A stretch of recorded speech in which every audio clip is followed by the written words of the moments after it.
नमस्कार सर्व सेविकाताईंनो, मदतनीस बघा, एक आनंदाची आणि महत्त्वाची बातमी आपल्या समोर येत आहे। महाराष्ट्र शासन महिला व बालविकास विभागाकडून महत्त्वपूर्ण जी.आर आलेला आहे। बघा, अंगणवाडी सेविकाताईंनो, मदतनीसताईंनो, केंद्राचं जे मानधन आहे ते एस.एन.एस स्पर्श प्रणालीमधून येत आहे। त्या मानधनाचा महत्त्वपूर्ण जी.आर आपल्या समोर आलेला आहे। बघा, या जी.आरमध्ये काय म्हटलेलं आहे हे सर्व सविस्तरपणे आपण या व्हिडिओच्या माध्यमातून जाणून घेणार आहोत। व्हिडिओ शेवटपर्यंत पहा आणि असेच अपडेट पाहण्यासाठी चॅनलला सबस्क्राईब करा। तर बघा, केंद्र पुरस्कृत एकात्मिक बालविकास सेवा योजना या योजनेची एस.एन.एस स्पर्श या निधी प्रवाह कार्यपद्धतीतून अंमलबजावणी करण्याकरिता केंद्र शासनाने मदर सँक्शन केलेल्या निधीबाबत वितरण करण्याबाबतचं महत्त्वपूर्ण अपडेट आपल्या समोर आलं आहे। बघा, प्रस्तावनेमध्ये काय म्हटलेलं आहे, केंद्र शासन व राज्य शासन या दोन्ही स्तरावरील रोख व्यवस्थापनामध्ये म्हणजे कॅश मॅनेजमेंटमध्ये अधिक परिणामकारकता साध्य करण्यासाठी केंद्र पुरस्कृत योजनांचा निधी वितरित करण्यासाठी एस.एन.एस स्पर्श ही पर्यायी निधी प्रवाह पद्धती लागू करण्याचा निर्णय केंद्र शासनाने घेतलेला आहे। आयुक्त एकात्मिक बालविकास सेवा योजना नवी मुंबई यांच्या अधीनस्थ एकात्मिक बालविकास सेवा योजना ही केंद्र पुरस्कृत योजना राबवण्यात येते। त्या अनुषंगाने सन 2026-27 या आर्थिक वर्षासाठी केंद्र शासनाने एकात्मिक बालविकास सेवा योजना या योजनेकरिता संदर्भातील क्रमांक 9 येथील पत्रान्वये दिलेल्या मातृमंजुरीस अनुसरून प्रवर्गनिहाय केंद्र हिशाचा निधी व त्याच समरूप राज्य हिशाचा निधी वितरित करण्याची बाब शासनाच्या विचाराधीन होती आणि त्याचाच हा महत्त्वपूर्ण शासन निर्णय झालेला आहे।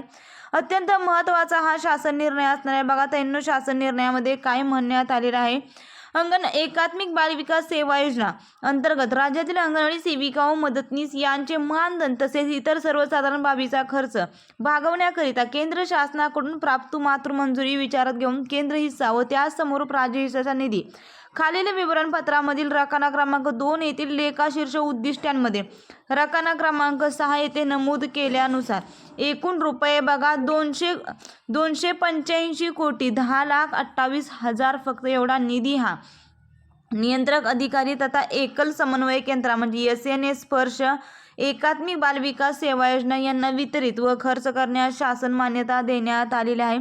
एकूण बघा, इथं पूर्ण रक्कम त्यांनी नमूद करण्यात आलेली आहे। एकूण या रकण्यामध्ये दिलेल्या रकमेपैकी अंगणवाडी सेविका मदतनीस यांचं केंद्र हिश्श्याचं जे मानधन आहे 285 कोटी 10,28,000 एवढे सर्व मानधन अंगणवाडी सेविका मदतनीसांच्या केंद्र सरकारचा जो हिस्सा आहे तो अंगणवाडी सेविका मदतनीसांच्या खात्यामध्ये जमा होणार आहे। पुढे बघा, त्यांनी काय म्हटलेलं आहे, केंद्र शासनाने तसेच राज्य शासनाने वेळोवेळी दिलेल्या सूचनांचे पालन करून सदर निधी उपाययोजनेत आणण्याची कार्यवाही आयुक्त एकात्मिक बालविकास सेवा योजना नवी मुंबई यांनी करावी।